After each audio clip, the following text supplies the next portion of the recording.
Hey, what's going on, American government class? Welcome back. It is Wednesday, April 21st, 2021. That means it's hump day. And today, we got a relatively easy one. You had a relatively longer but easy one last class. Last class, what'd you do? You did some vocab. Now, not everybody did their vocab. A few of you still have some vocab to get to moi. It is a late grade if you didn't get it to me on Monday, but you can still get it to me. And a late grade, always better than a 0. Now, what are we doing? The vocab was done for the executive branch, so a little intro to the executive branch. I gave you one last class where, hey, we're kind of talking about the White House. We're kind of talking about the president, his roles, his responsibilities. The vice president, his roles, his responsibilities, or should I say now, her roles and her responsibilities. But we're also going to be talking about things like the president's cabinet, the advisors to the president. We're going to be talking about the president's roles, responsibilities, job requirements. But we're also going to be talking about some of the other people that work underneath the president. We'll be talking about the governors and the mayors who are the presidents of their states and cities, respectfully. And just how vast the executive branch is. Now remember, the executive branch, they carry out the laws, they enforce the laws, they execute the laws. That's where you get the executive. They enforce, they execute the laws. The legislative branch, which we just talked about, writes the laws. Now, even though this whole unit isn't just focused on the president, there is a lot of stuff about the president. And that's where we're going to start today, with the road to the White House. Now, I've already sent you something in your email this morning. It is a graphic organizer to help you organize what we're talking about today. But the road to the White House is the term that we use for how the president gets to the White House. Before you're the president, what do you have to do to become president? It's a lot of work, it's a lot of money, it's a lot of time, and it takes a lot of people. We're going to put it into 2 different classes so that you don't have to spend a lot of time today. However, you will need that graphic organizer. So for today's class, either print it out, pull it up on Microsoft Word, however you want to do it. But we're going to be utilizing that today. Check your email, hit pause if you need to. But we're talking about just how the president gets to the White House. The White House, of course, being the picture that was at the beginning of our video today. That's just one side of it. We'll show you the other side next class. Lots of different angles of the White House. We're going to learn all about the White House itself as well as the president. But how to get there, that's what we're going to talk about today. So go ahead and get those notes out. Get the graphic organizer sheet from your email. Let's take a look. All right, y'all, here is the sheet that was sent to you in your email this morning. And basically what this is just a clockwise, step-by-step process of how one might become president. And obviously we are going to start with the basic level, the constitutional qualifications to run for president. Meaning, what does the Constitution say that you have to be president? And we know this from Unit 2, but a quick review. Number 1, perhaps the most important, is that you have to be a natural-born citizen of the United States. That is the first qualification.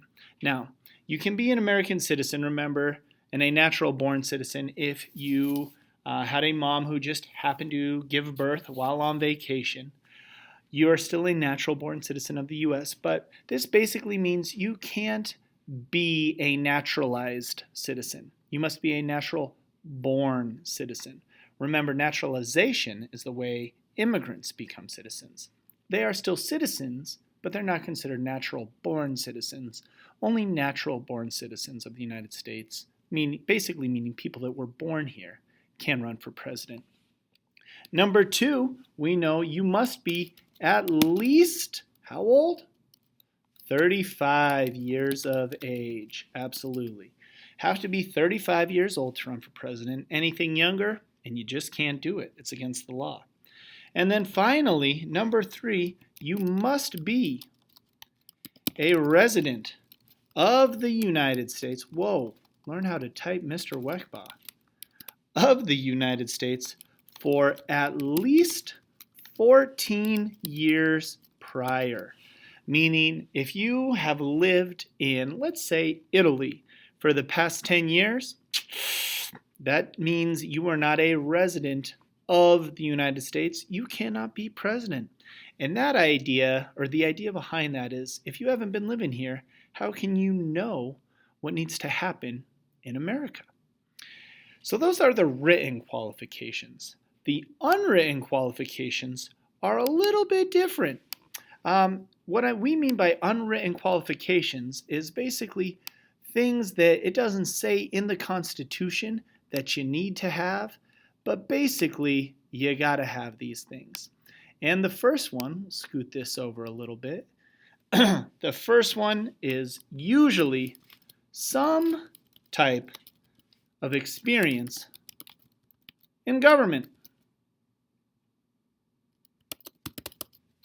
Meaning, I don't know, you could have been a senator or possibly a governor or possibly even a member of the House of Representatives. Any one of those things is usually a good type of experience in government. In the past, we've had members or presidents who were in the military. That also helps. But the United States and the people of the United States like their president to have some type of experience in government. Now, obviously, this was not true of our most recent president, Donald Trump. He had zero experience in government. He was just a business owner.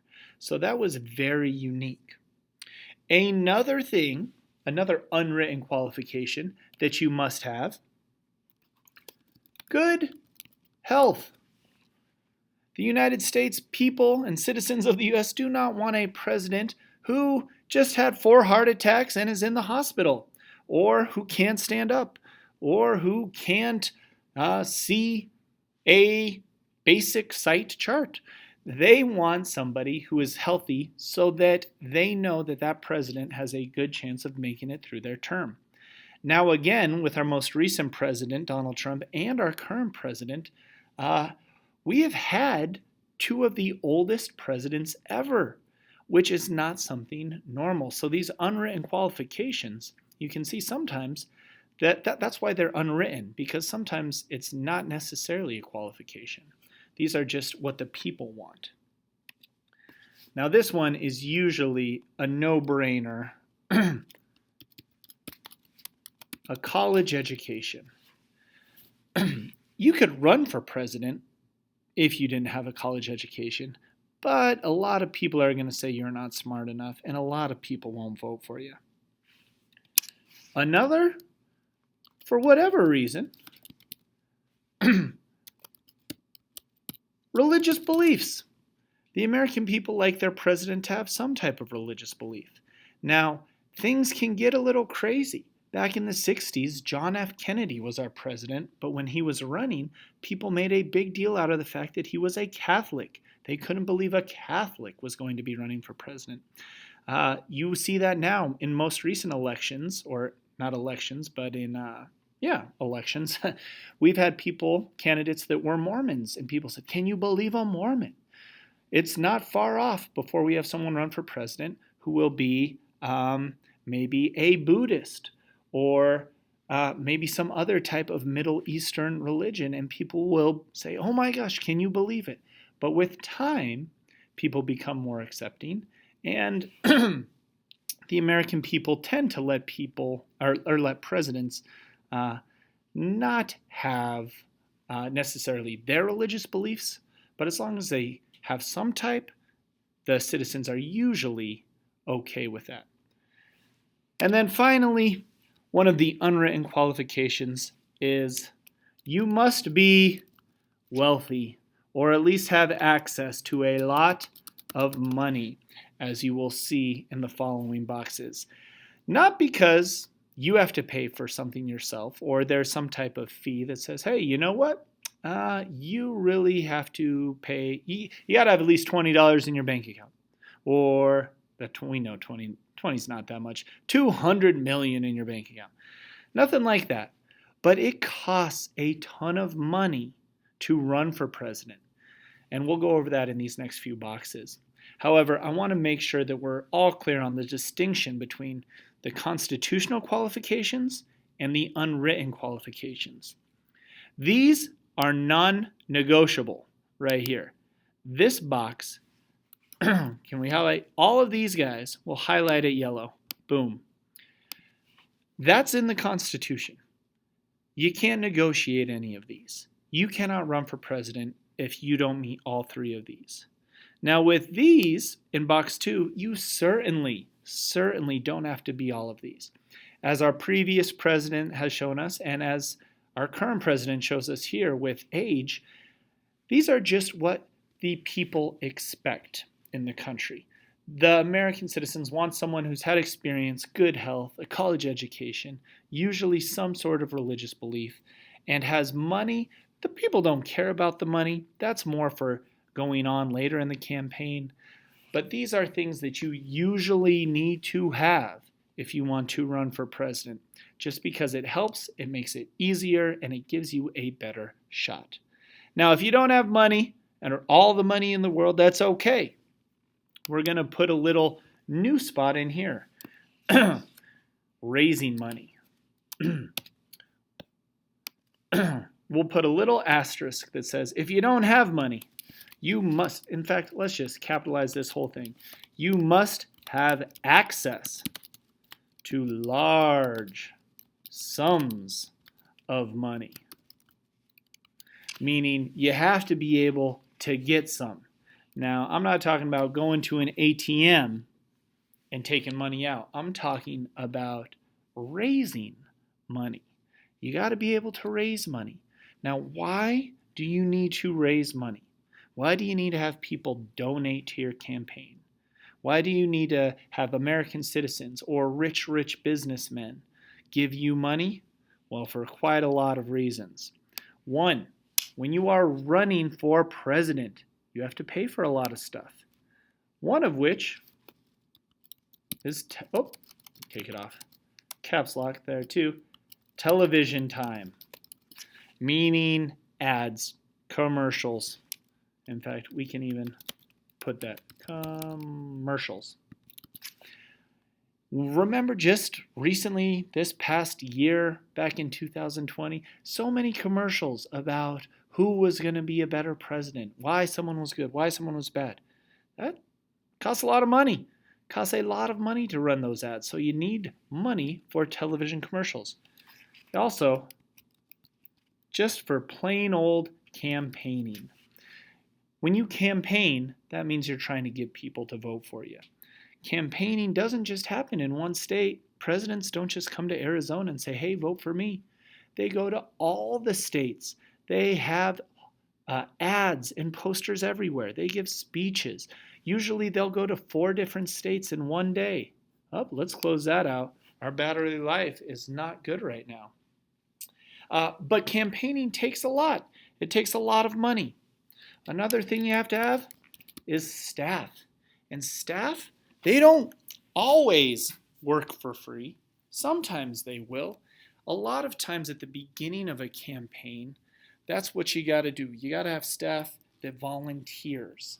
And you'll see a lot of times college students or even older people who really believe in the candidate campaigning and working for free, basically interning and volunteering so that they can help these presidential candidates. However, there are still some people that you have to pay if you are running for president. You need to have a campaign advisor. You need to have a chief of staff. You have to pay people to do certain things because even though there are people that will volunteer for you all over the country, there are people that know what they're talking about and get paid to do this and get paid to get presidents elected. So you must have staff. Another thing you need money for? Mailing ads, not just TV, but ads that you get in old-fashioned snail mail. Now recently, ads have kind of taken a back seat to the television commercials and things like that. Just because the world has changed so much with a technological revolution. However, they still do mail a lot of stuff out. A lot of stuff gets mailed out, and it costs money. Obviously, these things cost money. Now, another, and I shouldn't even say another. Let's make this a star here, just to give you an idea of how much money it cost. And now we'll go back even 20 years ago. In the year 2000,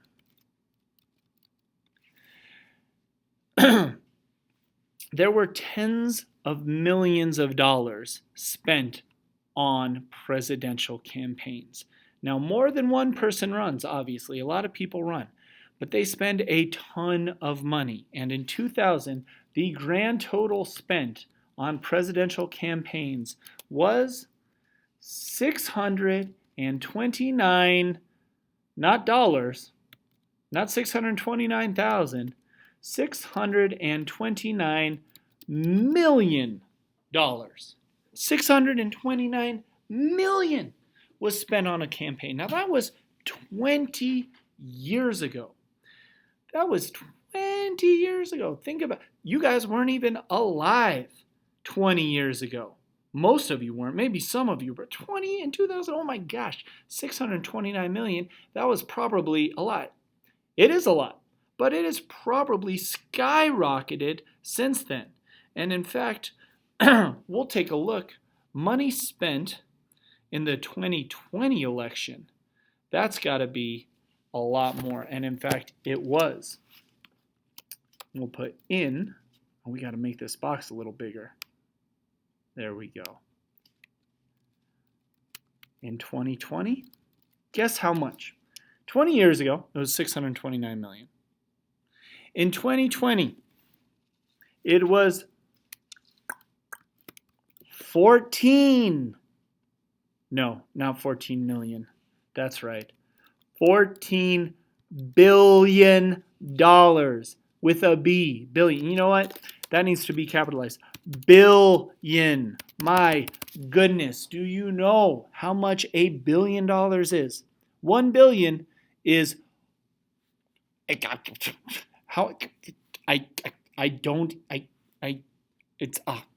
it's a lot of money. It is a lot. Just for number's sake, let's go ahead and show you with the zeros. Nope.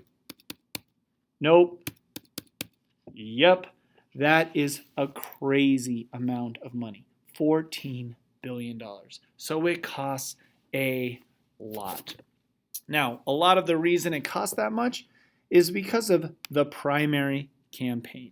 Now, if you recall, we talked a little bit about the primary campaign in one of our last units. But in a primary campaign, you have candidates compete against members of their own party. Oh, geez. Really got to take off the old caps lock here.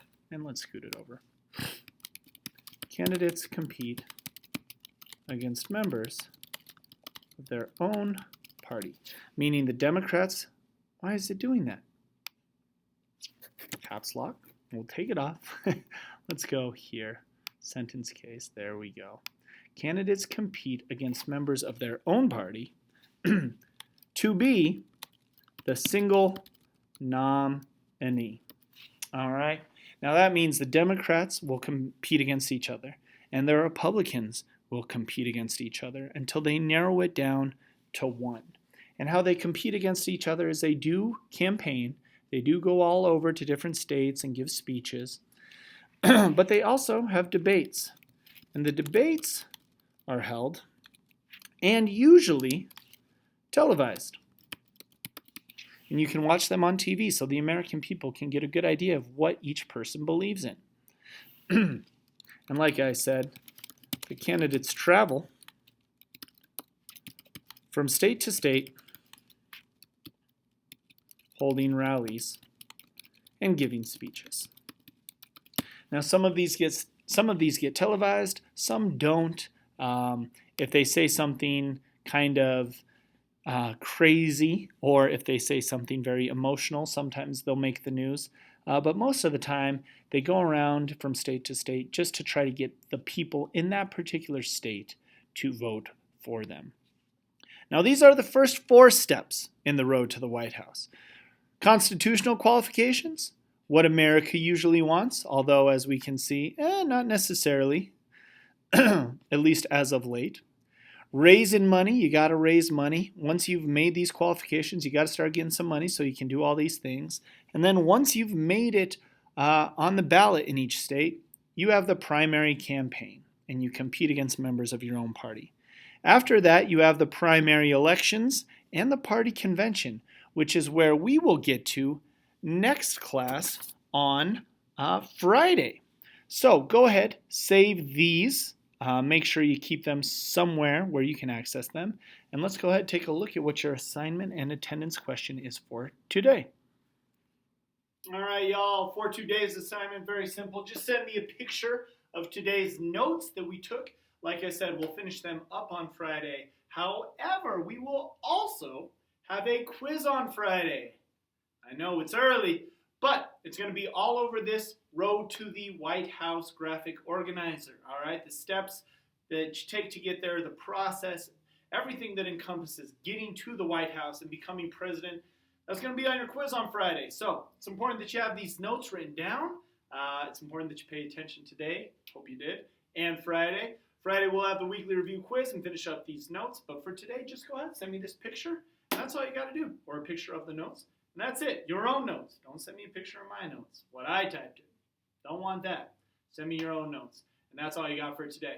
Hope you guys have a great day. I'm here if you have any questions. If not, we will see you on Friday. Take care.